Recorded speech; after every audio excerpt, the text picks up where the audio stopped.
عزو سلام تقبلوا فنونا بمكتال تركبوا زغركم تعزتنا كم تمثيل لهم يسنبش دي شميزة ساعة شعات مشستر على هاجراون زيادات حزالكم قريبا لكم نمكتالكم بغير زعد مساعدكم تصنح ميكايل حرقو فلما قم بكنا تطاتو افلم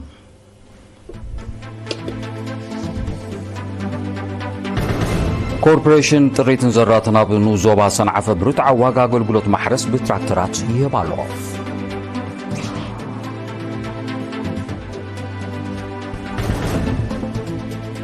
ሚኒስትሪ ሕርሻ ብምሕደራ ሰነዳትን ንብረትን ዘተኮረ ስልጠና ኣብ ኣስመራ ወዲቡ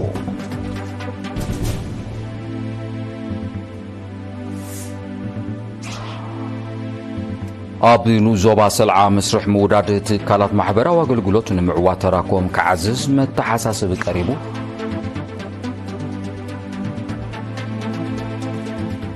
ኣብ ዜናታት ወጻኢ ተወሳኺ ቀረጽ ኣሜሪካን ዓለማዊ ንግዲ ናብ ዓሚቕ ቅልውላው ዝሸምም ምዃኑ ተገሊጹ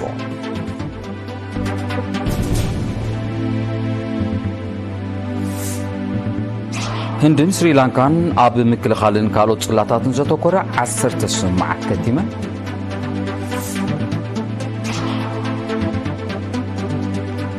ኤውሮጳዊ ሕብረት ወታደራዊ ዓቕሙ ንምድንፋዕ ዝኣመሞ ባጀት ካብ ህዝብታት ኣባል ሃገራት ተቃውሞ ይገጥመሎ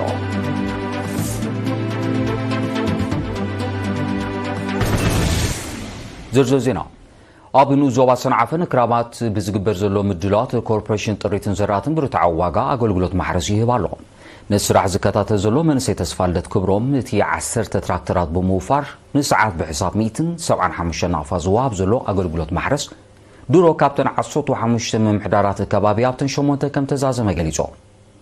እቲ ስራሕ ምስ ዘሎ ጠለብ ህዝቢ ክብደት ከም ዘለዎ ብምጥቃስ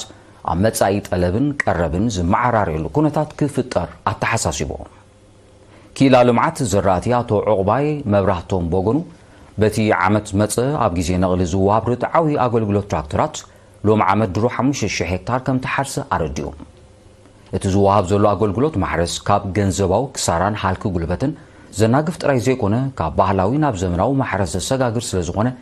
ቀጻልነት ክህልዎ ዘዘኻኽር ኣመሓዳሪ ምምሕዳር ከባቢ ጨጓሮ ኣቶ የማነ ኪዳነ ነተን ትራክተራት ዝመርሑ ዘለዉ መንእስያት ንዘሪዎ ዘለዉ ተወፋይነትን ትግሃትን ሞጊሶም ሓረስቶት ቦጎኖም ብትራክተራት ዝካየድ ማሕረስ ጥልቕ ዝበለ ብምዃኑ ንነቕሊ ኣዝዩ ተመራፂ ከም ዝኾነ ብምሕባር ካብኦም ዝሕተት ከም ዘማልኡ ኣረጋጊጾም ናብ ካል ዜና ስንሰግርም ሚኒስትሪ ሕርሻ ብኑዞባታት ማእከል ንዝነጥፉ 56 ሓደስቲ ነባራትን ኣባላቱ ኣብ ታሕዛ ምሕደራን ሰነዳትን ንብረት ዘተኮረ ስልጠና ካብ 1 ክሳብ 5 ሚያዝያ በስመራ ወዲቡ ቀንዲ ዕላማ ናይቲ ስልጠና ኣብ መንጎ መሓወራት ናይቲ ሚኒስትሪ ዘሎ ናይ ስራሕ ርክብ ብምድልዳል ብቑዕ መስርሕ ምዝርጋሕን ምዕቃብን ቀረብ መማዕበሊ ሕርሻዊ እቶት ክህሉ ከም ዝኾነ ኣብቲ ሚኒስትሪ ሓላፊ ምምሕዳርን ፋይናንስን ኣቶ ኤፍሬም ክፍሉ ሓቢሩ ኣብ ክፍሊ ሕርሻን መሬትን ዞባ ማእከል ኣዋሃዲ ቀረብ መኻዕበቲ እቶት ኣቶ ሰሎሞን ክኾብ ወገኑ ቀረብ መኻዕበቲ እቶት ከም ምሩፅ ኣዝርእቲ ፀረ ባልዕ መድሃኒት ድኹዕን መሳርሒታት ሕርሻን ናብ ሓረስቶት ዝዝርግሓሉ ኣገባባት ንምምሕያሽ ክካየድ ንዝፀንሐ ዕማም ድሕሪ ምግላፅ ሰልጠንቲ ኣብ ዝተዋፈሩሉ ቦታ ንዝተዋሃቦም ተልእኾ ብድማዕነት ንምፍፃም ብትግሃት ክሰርሑ ኣዘኻኺሮም እቲ ንመምርሒታት ሚኒስትሪ ፋይናንስ ተኸቲሉ ዝተዋሃበ ስልጠና 75 ሚእታዊት ብግብሪ 25 ሚእታዊት ድማ ብክልሲ ሓሳብ ከም ዝነበረ ዝሓበረ ኣብ ሚኒስትሪ ሕርሻ ሓላፊ ጨንፈር ቀረብ መኻዕበቲ እቶት ኣቶ ዮሴፍ ተወልደ ድማ ሰልጠንቲ ብቕዓቱ ዝሓለወ ናይ ኣሰራርሓ ኣገባባት ብምኽታል ጽፉፍን ስሉጥን ኣገልግሎት ንምርጋፅ ዝዓለመ ዕዮ ከተኣታቱ ተማሕፂኖም ሰልጠንቲ ቦጎኖም ዝቐሰሞ ትምህርቲ ኣብ ኣሰራርሖም ንዝፀንሐ ሃጓፋት ንምምሕያሽ ሓጋዚ ኮይኑ ከም ዝረኸብዎ ገሊጾም ኣብ ኑዞባ ሰልዓ መስርሕ ምውዳድ ትካላት ማሕበራዊ ኣገልግሎት ንምዕዋት ተራኮም ንምዕዛዝ ዝካየድ ፃዕሪ ክሕይል መተሓሳሰቢ ቀሪቦም ወኪል ሪና ቀዳው ተወልደን ዘዳውሎ ትሕዝቶ እልታ ሃብተ ማርያም ከተቕርብያ ኣብ ኑዞባ ሰልዓ ዝርግሐ ትካላት ማሕበራዊ ኣገልግሎት ብምስፋሕ ተጠቃምነት ንምዕባይ ኣብ ዝካየድ ዘሎ ፃዕሪ ተራኮም ክዓዝዝ ፃውዒት ቀሪቡ أما حدارتي نؤزبا أتوي إلى محمد علي كابشحن شعات 197 بستقبرو وفري أقلقوت تمرتي أبشعات من محدارات كبابي كم اتباتحة حانت ما أكلت عنا أتركبان 3 تكالات عنا كم اتواددا قربت أريد 6 ماي دما أب 4 من محدارات كبابي طبق قسقاس كم زمزقبب بمقلاص استرافة أقلقلوتات نمرققاس بدرجة كم سجمر أبركتو كدفالو أزخاخيرو حلافة أحدو محبراو أقلقلوت أتو فرج كرار بوغانو أبز أوان زي نبرتي بقروا زقلقللو مسارتاو تكالات تواديدو كم زلب بمتكاس قرب صوري 6 ماي أب عدتات نمسفح سجمرة تعري بلوعلكم أو دقافن أبركتون طبقي قتلوكو أنتلو زاقيت مالي أم زي تفتحو حتراتات بمهلاوم اتتبقصاتات كعزز تلابيم أما حدرتي من محدرات كبابي حروم ركب قرقر قرسي تهرانن حنبكتان دما أب كبابيهم بزكاية زلو تكالات محبرا أقلقلوت ناي مودادن ناي مسفحن سراح أما نبابرو نبرتي زمسقن وطيتي ركبو كم زلو بمقلات زملكتم أكالات دقاف كقبرو تقويعم أتوي إلا محمد علي أموداتا مفتح شجر 6 ماين حترة تكالات عنان حنبكتان تأهرانن كما هو أبركتو زحاتت كاب قدام نتات كم زخونة بمتكاس شجر 6 ماي من محدارات كبابي بعدن لكتان مربوايبن شرقيتن مقلال دما مسكفلي هابت ماي من رداء تغيري سرح لكم زلو أبريو أبو زوبا ماكل أبو عين تمرتي سنة قطري زر دخامات مفواس نزكار زلو صعرن كسكاسون زن صوارا عودة تريد تمالي أبو سمراك قريبهم وكليرينا دانيل ولدون زردالو زيناو تبطاب دانايت قبريوات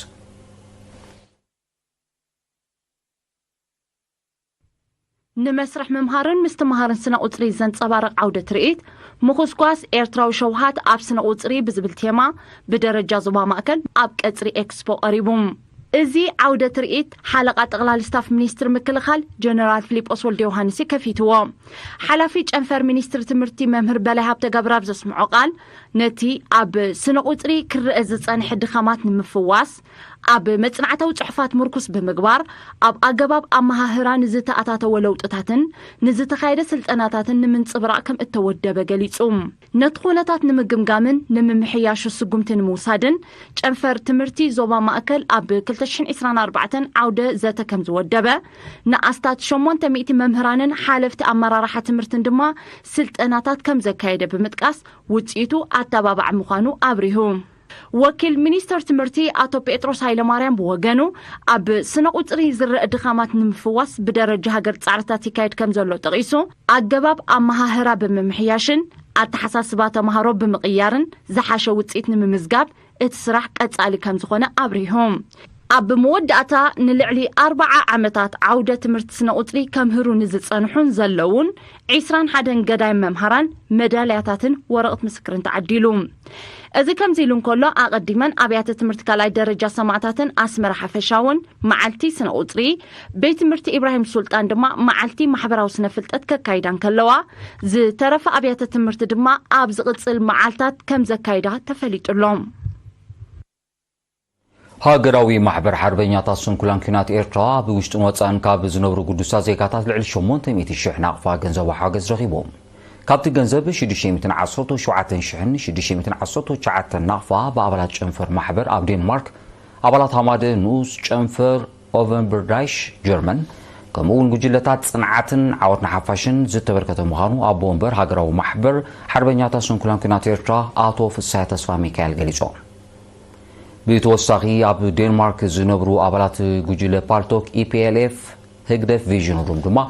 معسكر دندن اسمرا نزركبا كبير سنكلنا زلون دق انشو تغادلتي ابلات محبر طبايت 170 كلتا نافا كمون ابلات محبر تمهارو كامبون اسمرا نبر 23 شح نافا نهاجراوي محبر حربنياتا سنكولان كينات ابركيتوم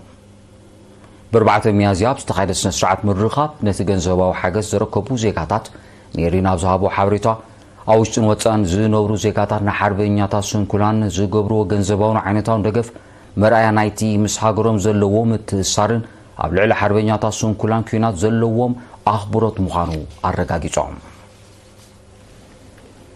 زي سعب زيناتات هاقرات وطايكهم زغوركم تعزبتين مكتاركم كتكتول بقيمة بوبر عدم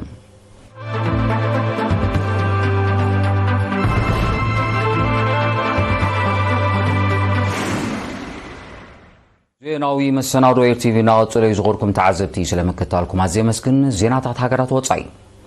አሜሪካ ብልዕሊ ፍርያት እታው ኩልን ሃገራት ዝገበረቶ ተወሳኺ ቀረጽና ዓለማዊ ንግዲ ናብ ዓሚቕ ቅልውላው ዝሸመ ምዃኑ ውድብ ሕብራት ሃገራት አጠንቂቖም ከም ሰዓቢ ናይቲ ስጉምቲ ኣብ ዝዓመት ዝዕቤት ቁጠባ ዓለም ከም ዘንቆልቁል እቲ ውድብ ብ5 ሚያዝያ ኣብ ዘውፅኦ መግለጺ ኣሚቶ እቲ ንወፍርን ንግዳዊ ሽርክነትና ኣብ ሓደጋ ዘእቱ ወሰኽ ቀረጽ ኣብ ቁጠባ ዓለም ድሕሪ 2008 እቲ ዝኸፍእ ሰዓቤን ከም ዝህልዎ ሕብራት ሃገራት ኣሚቱሎ አሜሪካ ዝወሰደቶ ስጉምቲ ብፍላይ ነተን ትሑት ቁጠባ ዘለወን ሃገራት ብኽቢድ ከም ዝሓስየን ኪላታት ናይቲ ዓውዲ ይጠቕሱ ምምሕዳር ፕሬዚደንት ዶናልድ ትራምፕ ናብ ሃገሩ ኣብ ልዕሊ ዝኣቱ ፍርያት 10% ልዕሊኡን ተወሳኺ ቀረጽ ምውሳኑ ይዝከር ህዝባዊት ሪፓብሊክ ቻይና ድሮ ተመጣጣን መልሰ ግብሪ ክትውስን ከላ ካልኦት ሃገራት እውን ምላሽ ከም ዝህባሉ የጠንቀቓ ኣለዋ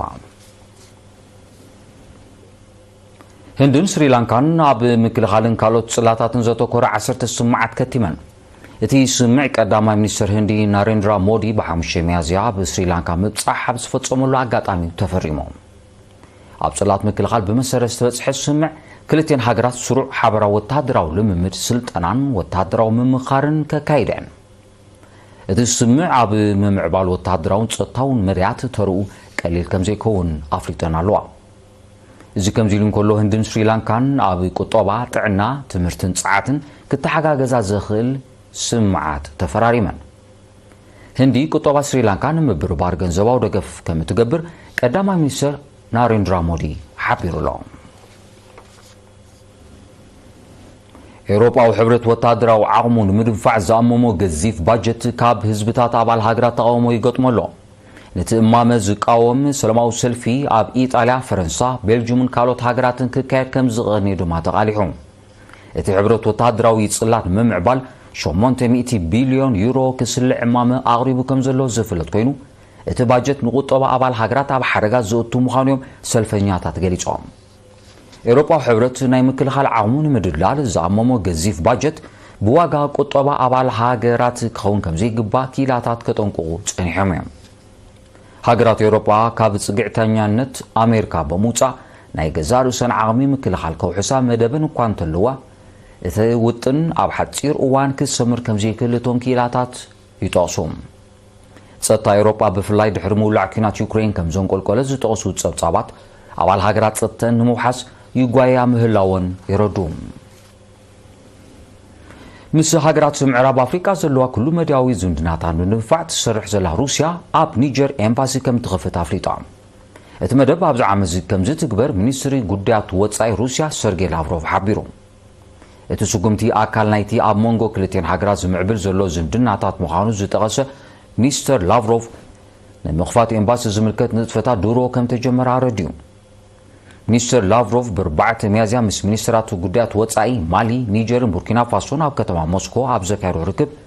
ሃገሩ ነተን ሃገራት ኣድላይ ቁጠባውን ወተሃደራውን ደገፍ ከም እትገብረለን ምሕባሩ ይፍለጥ ሰለስተ ሃገራት ብወገነን ምስ ሩስያ ዘለውን ዝምድናታት ንምድንፋዕ ቁርብነተን ኣረጋጊጸን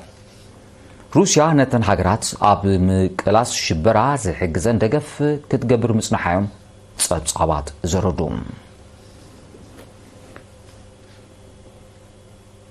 ዜናታት ምዛም ቀንዲ ነጥብታቱ ክደግመልኩም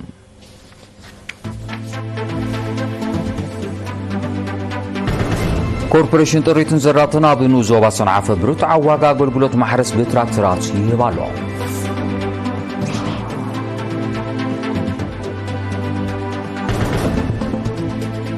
ሚኒስትሪ ሕርሻ ብምሕደራ ሰነዳትን ንብረትን ዘተኮረ ስልጠና ኣብ ኣስመራ ወዲቡ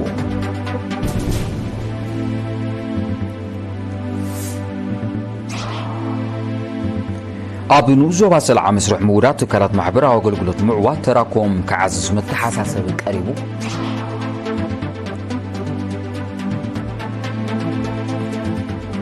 ኣብ ዜናታት ወጻኢ ተወሳኺ ቀረጽ ኣሜሪካ ንዓለማዊ ንግዲ ናብ ዓሚቕ ቅልውላው ዝሸመ ምዃኑ ተገሊጹ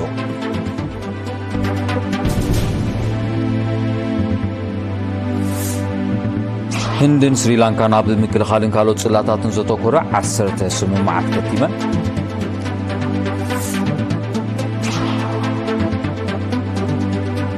ኤውሮጳዊ ሕብረት ወታደራዊ ዓቕሙ ንምድንፋዕ ዝኣመሞ ባጀት ካብ ህዝብታት ኣባል ሃገራት ተቃውሞ ይገጥመሎ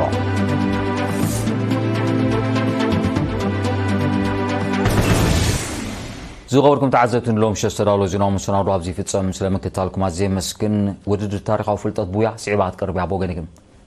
ሰላም